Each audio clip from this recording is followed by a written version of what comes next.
Assalamualaikum warahmatullahi wabarakatuh. Kembali lagi dengan saya Dupelati Sukma Ayu dengan nomor NIM 12011627501, Prodi Bimbingan Konseling Pendidikan Islam, Universitas Islam Negeri Sultan Syarif Qasim, Riau.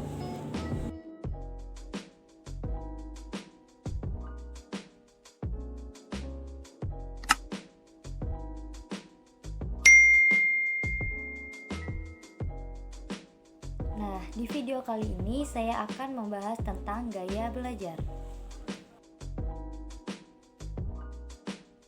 Dalam Kamus Besar Bahasa Indonesia, gaya adalah tingkah laku, gerak-gerik, dan sikap, sedangkan belajar adalah menuntut ilmu. Dan pada dasarnya, kemampuan seseorang untuk memahami dan menyerap pelajaran sudah pasti berbeda tingkatannya. Ada yang cepat, sedang, dan ada pula yang lambat. Oleh karena itu, siswa seringkali harus menempuh cara berbeda untuk mendapatkan atau untuk bisa memahami sebuah informasi pelajaran yang sama. Nah, menurut Nasution tahun 2011, gaya belajar atau learning style siswa yaitu cara siswa beraksi atau bereaksi dan menggunakan perangsang-perangsang yang diterima dalam proses belajar. Definisi yang dikemukakan oleh Kolb yang menyatakan bahwa gaya belajar merupakan metode yang dimiliki individu untuk mendapatkan informasi yang pada prinsipnya gaya belajar merupakan siklus integral dalam siklus belajar aktif. Nah, menurut Bobby De Porter, dalam bukunya yang berjudul Quantum Learning disebutkan ada 3 macam gaya belajar. Nah, yang pertama itu ada visual, yang kedua ada auditory, dan yang ketiga ada kinestetik. Nah, yang pertama adalah visual, yaitu belajar dengan cara melihat. Bagi siswa yang belajar dengan gaya visual, yang memegang peranan penting adalah mata atau penglihatan. Dalam hal ini, metode pengajaran yang digunakan guru sebaiknya lebih banyak dititik beratkan pada peragaan atau media. Ajak mereka ke objek-objek yang berkaitan dengan pelajaran tersebut, atau dengan cara menunjukkan alat peragaannya langsung pada siswa atau menggambarkannya di papan tulis. Nah, kemudian ada ciri-ciri belajar visual. Yang pertama ada bicara agak cepat. Yang kedua, mementingkan penampilan dalam berpakaian atau presentasi. Yang ketiga, tidak mudah terganggu oleh keributan. Yang keempat, mengingat yang dilihat daripada yang didengar. Kelima, lebih suka membaca daripada dibacakan. Yang keenam, pembaca cepat dan tekun, seringkali mengetahui apa yang harus dikatakan, tapi tidak pandai memilih kata-kata, lebih suka melakukan demonstrasi daripada pidato, dan yang terakhir, lebih suka musik daripada seni. Kemudian ada strategi untuk mempermudah proses belajar anak dengan visual. Yang pertama, gunakan materi visual seperti gambar-gambar, diagram, dan peta. Yang kedua, gunakan warna untuk meng-highlight hal-hal penting. Yang ketiga, ajak anak untuk membaca buku-buku berilustrasi. Yang keempat, gunakan multimedia, contohnya komputer dan video. Yang kelima, ajak anak untuk mencoba mengilustrasikan ide-idenya ke dalam gambar. Terus yang kedua ada auditory, yaitu belajar dengan mendengar.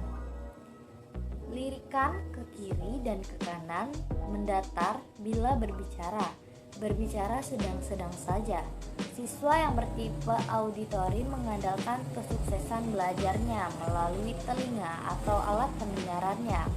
Untuk itu, maka guru sebaiknya harus memperhatikan siswanya hingga alat pendengarannya. Nah, selanjutnya ada ciri-ciri gaya belajar auditori. Yang Yang pertama, saat bekerja suka bicara kepada diri sendiri. Yang kedua, penampilan rapi, mudah terganggu oleh keributan. Yang ketiga, belajar dengan mendengarkan dan mengingat apa yang didiskusikan daripada yang dilihat. Yang keempat, senang membaca dengan keras dan mendengarkan. Yang kelima, menggerakkan bibir mereka dan mengucap tulisan di buku ketika membaca. Yang keenam, biasanya ia berbicara atau biasanya ia pembicara yang fasih. Yang ketujuh, lebih pandai mengeja dengan keras daripada menuliskannya. Yang keenam, lebih suka gurauan lisan daripada membaca komik. Yang kesembilan, mempunyai masalah dengan pekerjaan-pekerjaan yang melibatkannya. Yang kesepuluh, visual berbicara dalam irama yang terpola. Yang ke-11, dapat mengulangi kembali dan menirukan nada, berirama, dan warna suara. Selanjutnya ada strategi untuk mempermudah proses belajar anak auditori. Yang pertama, ajak anak untuk berpartisipasi dalam diskusi, baik di dalam kelas maupun di dalam keluarga. Yang kedua, dorong anak untuk membaca materi pelajaran yang keras. Yang ketiga, gunakan musik untuk mengajar anak. Yang keempat, diskusikan ide dengan secara verbal. Yang kelima, biarkan anak merekam materi pelajarannya ke dalam kaset dan dorong dia untuk mendengarkannya sebelum tidur. Nah, dan yang ketiga ada kinestetik, yaitu belajar dengan cara bergerak, bekerja, dan menyentuh. Lirikan bawah bila berbicara lebih lambat. Anak yang mempunyai gaya belajar kinestetik belajar melalui gerak, menyentuh, dan melakukan. Nah, selanjutnya ada ciri-ciri belajar kinestetik. Yang pertama, berbicara perlahan, penampilan rapi, tidak terlalu mudah terganggu dengan situasi keributan, belajar melalui manipulasi dan praktek, menghafal dengan cara berjalan dan melihat, terus menggunakan jari sebagai petunjuk ketika membaca, merasa kesulitan menulis tetapi hebat dalam bercerita, menyukai buku-buku mereka.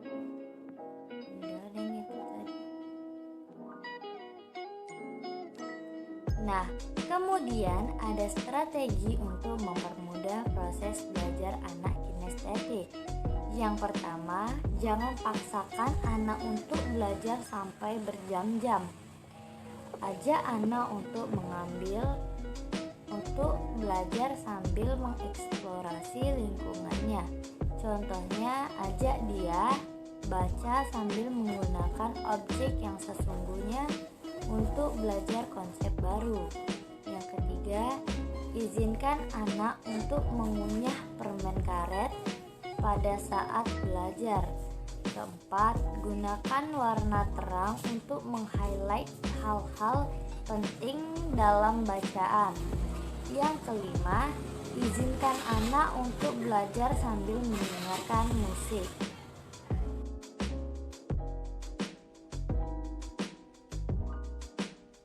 Nah, kemudian ada tahap perkembangan gaya belajar.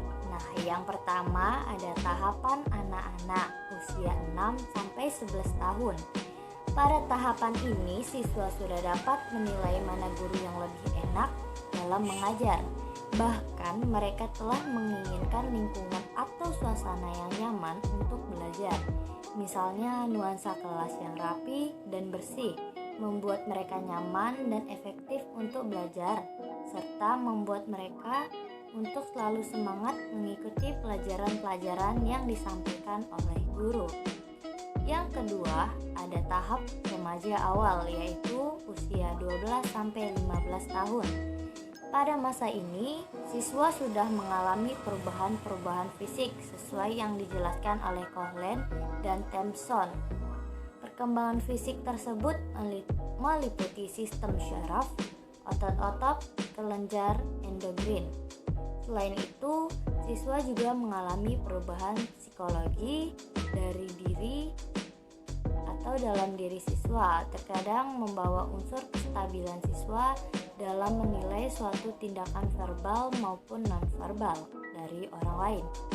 Nah, selanjutnya ada tahap remaja madya dengan usia 15-18 tahun.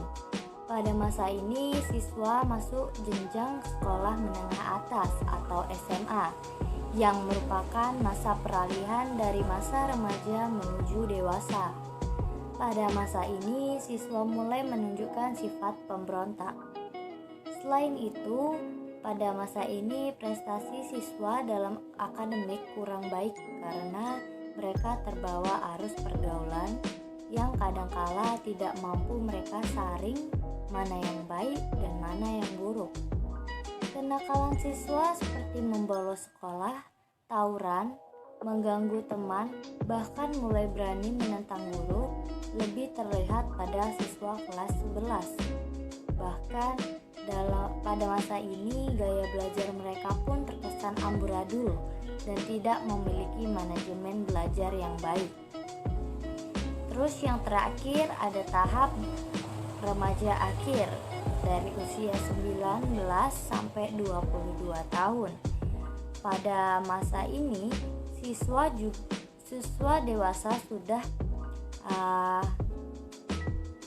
sudah dewasa dan mandiri, tepatnya pada bangku perkuliahan. Mereka sudah berganti status menjadi mahasiswa. Pada perkembangan proses gaya belajar di masa remaja ini cenderung selalu terbuai dengan waktu. Remaja pada masa ini memiliki manajemen waktu yang buruk sehingga gaya belajar yang dikembangkan cenderung salah karena masih dalam proses transisi antara program pembelajaran di SMA dengan program di perkuliahan. Nah, dari pembahasan yang sudah saya bahas dapat disimpulkan bahwa gaya belajar adalah ciri khas yang dimiliki oleh setiap orang dalam memberikan respon terhadap pembelajaran yang diterimanya. Gaya belajar atau learning style siswa yaitu cara siswa beraksi dan menggunakan perangsang-perangsang yang diterima dalam proses belajar. Sedangkan menurut penulis, gaya belajar adalah cara siswa untuk membuat suatu strategi dalam belajar dan dapat berpengaruh terhadap hasil belajar seseorang tersebut. Pada dasarnya, kemampuan seseorang untuk memahami dan menyerap pelajaran sudah pasti berbeda tingkatannya. Ada yang cepat, sedang, dan ada pula yang sangat lambat. Oleh karena itu, siswa seringkali harus menempuh cara berbeda untuk bisa memahami sebuah informasi atau pelajaran yang sama. Menurut modalitasnya, gaya belajar dapat dibedakan menjadi 3, yaitu gaya belajar visual, auditorial, dan kinestetik. Yang pertama ada gaya belajar visual, di mana visual ini mengakses citra visual yang diciptakan maupun diingat, warna, hubungan ruang, potret mental, dan berbagai gambar menonjol dalam modalitas ini. Nah, selanjutnya ada gaya belajar auditorial, yaitu gaya belajar yang mengakses segala jenis bunyi dan kata, diciptakan maupun diingat, seperti musik, nada, irama, rima, dialog internal, dan suara menonjol yang ada di sini. Dan selanjutnya ada gaya belajar kinestetik, yaitu gaya belajar yang mengakses segala jenis gerak, emosi yang diciptakan maupun diingat, gerakan, koordinasi, irama, tanggapan, emosional, dan kenyamanan fisik yang menonjol di sini.